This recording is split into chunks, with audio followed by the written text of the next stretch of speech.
Now that goes fast. See if I can get it one more time. Okay, so watch. It's over in a fraction of a second. Okay. What's happening is the thermite jets out from this cutter and cuts through a metal rod, as you can see in a fraction of a second. These are for sale, for demolition purposes, and they do exist, obviously. You saw the demonstration, and you can cut horizontally.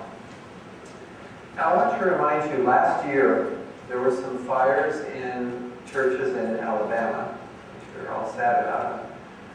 The gentlemen here are searching for accelerants, high temperature accelerants.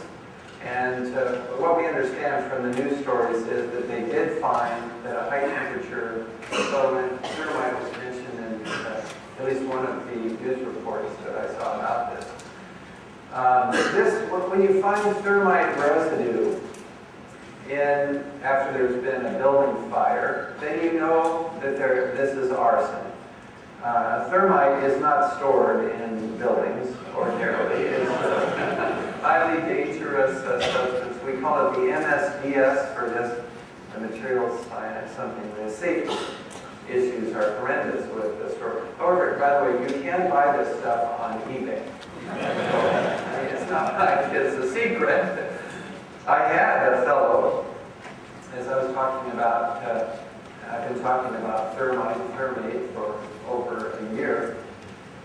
A fellow he said he had contacts with Homeland Security.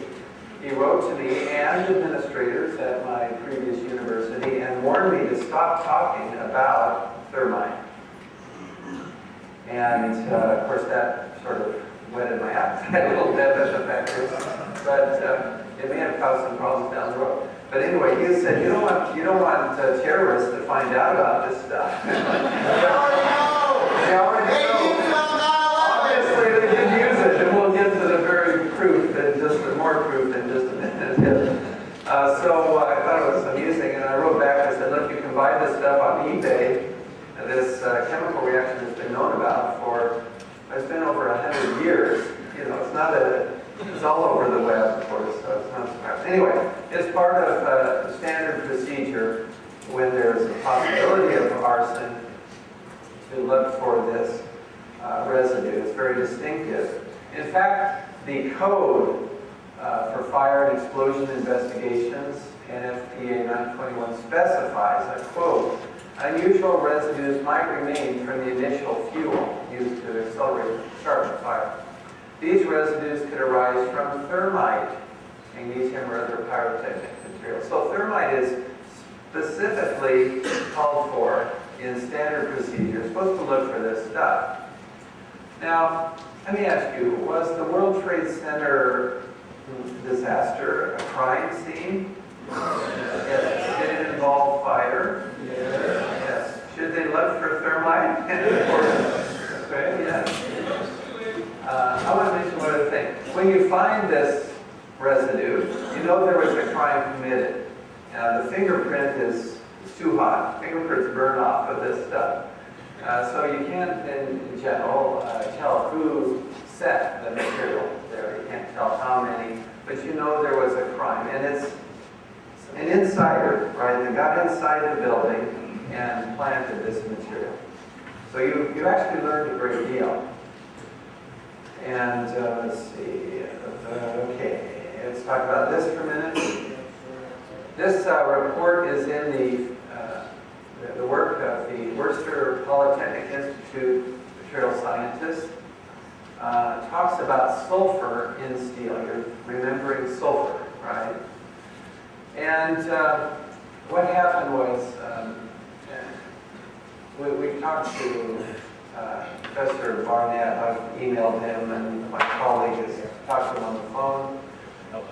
This is a very mysterious. The New York Times called this perhaps the deepest mystery uncovered in the investigation. What happened was these guys were able to get samples from World Trade Center 7, not hit by a jet, a sample of steel, and another sample from the rubble of the towers. And in this sample, using electron microscopy, they find sulfur. There's also copper. We'll talk about that. Now, iron is what you expect in steel. A little manganese, you expect that. Oxygen, and of course, that's around. But the important thing here is, where does all this sulfur come from? You see, here's quoting now from the appendix of the FEMA report. They also published a paper. Evidence of a severe high-temperature corrosion attack on the steel, including oxidation and sulfidation, with subsequent intergranular melting, was readily visible in the steel. So something had attacked the steel, very high temperatures with sulfur. What could it be? Of course, at the time, anyway, severe corrosion and erosion of these samples from Building 7 and the tower. Remember, Building 7 I wasn't hit by a jet, so we can't blame this on the jets. Are a very unusual event, to say the least. No clear explanation for the source of the sulfur has been identified.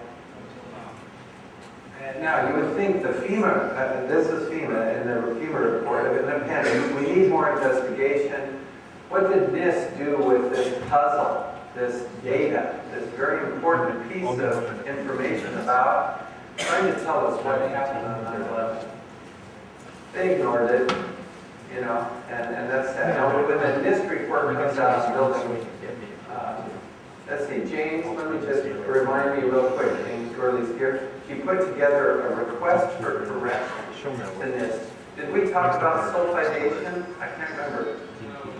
Oh, okay, we'll have to add that next time. We'll watch for it when it has Building 7 come out. Okay.